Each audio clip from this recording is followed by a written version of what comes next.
नक्सलवाद अपने चरम पर है। किस एरिया में? बस्तर। बस्तर अकेला एरिया है या 4 जिले? सुकमा, दंतेवाड़ा, जगदलपुर का।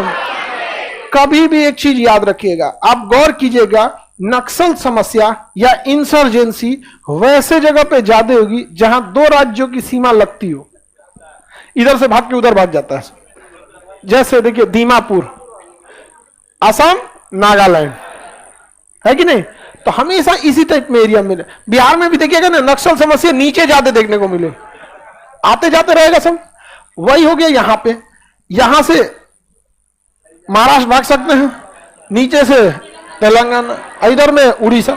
और उड़ीसा का इस एरिया मलकानगिरी है, सूखाग्रस्त है, कोई रहता नहीं है। ऐसे भागने के लिए बढ़िया मौका मिल जाएगा उन लोग। पब्लिक जहां रहने लगेगी वहां समस्याएं ऑटोमेटिक सॉल्व हो जाएंगी। आप देखिएगा जो बड़ा जैसे कहीं घर बस, तो आप देखिएगा गांव में भी आपको कभी जाते होंगे, सपोज अपने घर में जाते होंगे, कभी रास्ते में लेट हो गया, स्टेशन या बस स्टैंड से उतरते होंगे, तो जहां सुनसान रहता होगा वहां आपको डर लगता होगा।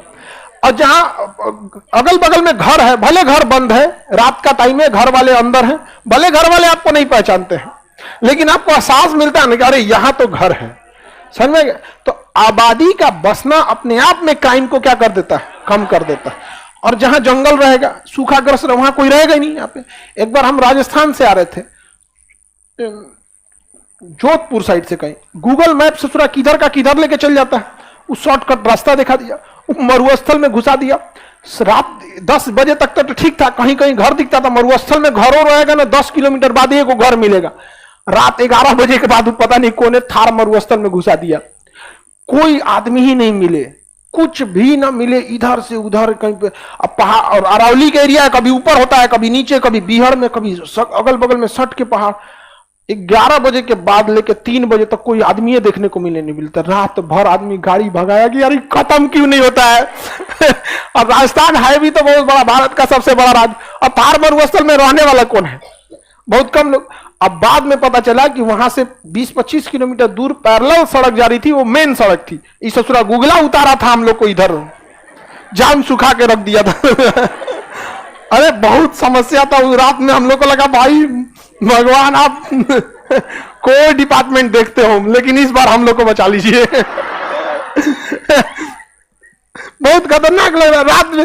उसमें ससुरा एगो उल्लू आके टकरा गया, वो रोड क्रॉस कर रहा होगा, हम लोग की गाड़ी तेज थी, भाग भैया जल्दी सड़क पार हो। पार एक उल्लू आके टकराया, अब मर गया शीशे पे। अब वो चिपक गया, भाई आप रोकिएगा तब ना जाएगा, ऐसे चिपक लो यार। और डरा दिए आप। और एक हम लोग के साथ था, वो उसी एरिया का था, राजस्थान और हरियाणा के आसपास का एरिया का ही वो लड़का था। कह रहा भाई मुझे तो पता है इस एरिया के बारे में। तो हम लोग को थोड़ा साहस आया कि भैया इसी एरिया का है, लेकिन ये एरिया बहुत खतरनाक है। होंगे चुप, कहीं का शांति से रहो यहाँ पे। हम लोग को तो राहत है कि इसी एरिया का है। तो भाई जल्दी चलो यहाँ से, बहुत खतरनाक एरिया है यार। तो ये एरिया में ना पब्लिक का आवाज भी क्या है, कम है, जिस वजह से इस तरह की चीजों को बढ़ावा देने के लिए एक अच्छा सा एटमॉस्फेयर आपको वहां पे मिल जाता है। तो नक्सल समस्या को हम लोग ये रेड कॉरिडोर कहा जाता है। रेड कॉरिडोर का मतलब है कि जहां नक्सल समस्या हो जाती है उसे क्या कहते हैं? Red corridor. लाल सलाम नक्सल का क्या है? लाल सलाम। समझ में आ रहा है कि नहीं? मूवी वगैरह भी बनी है इस पे, कई सारी मूवियां इस पे बनाई गई हैं नक्सल को लेकर। टैंगो चार्ली तो इंसर्जेंसी को लेकर, उसमें कई तरह की समस्या दिखाई गई, नक्सल भी दिखाया गया, उग्रवाद भी दिखाया गया, कश्मीर को भी दिखाया गया। वो बेसिकली टैंगो चार्ली इसमें बनाई कि एक सैनिक को कितना चीजें झेलना पड़ता है, जंगल, बरसात, कश्मीर, नक्सल, आतंकवादी, इंसर्जेंसी, सबके अलग अलग मांगे। नक्सल सरकार के खिलाफ लड़ता है, आतंकवाद का मतलब अलग है ससुराल सबको, उसको चाहिए जन्नत। नक्सल सरकार का इंटरवेंशन कम चाहते हैं। समझ आ गया कि नहीं? नक्सल का समस्या ये देखिए, नक्सल लोग का कहना है कि जमीन जिसकी है वो गरीब रह जाता है, अब वहां लगाने वाली कंपनी अमीर हो जाती है। तो ये कहने के लिए बड़ी अच्छा लगता है, लेकिन ये बताइए कोई इंसान अगर अमीर बन गया है तो इसमें वो अपराधी थोड़ी होता है। अरे मेहनत किया होगा। अच्छा गरीब मेहनत क्यों करता है? पैसे वाला ही बनने के लिए ना, कि और गरीब बनने के लिए? तो आप जो बनने की चाह में हैं, जो बन चुका है उसको गलत घोषित करते हैं। हाँ, करप्शन कम होना चाहिए, ये सही है, लेकिन सब अमीर को आप दोषी दे दीजिएगा तो गलत है। वो बेचारा मेहनत भी बहुत करता है सर। आपको लगता होगा कि अडानी अंबानी बहुत अमीर है, मुश्किल से ये 4 से 5 घंटा सो पाते होंगे। आप अपने ऑफिस में कोई नॉर्मल आदमी 6 बजे 5 बजे उठ जाता होगा, उन सबको देखिएगा रात भर उन सबको कोई ना कोई मीटिंग काम 11 12 2 बजा देता है। यहाँ पर कभी दुबई जाओ, अमेरिका जाओ, ये जाओ, यहाँ कोई जाता है अपने, आप लोग में कोई लड़का जैसे नॉर्मल आदमी दिल्ली जाएगा, आएगा तो 2 दिन तक गाएगा सब लोग से, बाप रे दिल्ली गए थे, ये हुआ था वो हुआ था। अब बड़का बड़का जो उद्योगपति है दिन भर में कभी दिल्ली, शाम को बेंगलोर, अगले दिन दुबई, अगले दिन अमेरिका, उसको फुर्सतों नहीं है कि से गा के बैठे, अरे दुबई में ऐसा था, यहाँ आज नॉर्मल आदमी को भेज दीजिए तो दिल्ली आगे आए, चांदनी चौक में भूजा खाए एकदम बढ़िया, यहाँ पे छोला भटूरा भी खाए थे, यहाँ वो है, हाँ मोबाइल लिए थे चोर वजह से।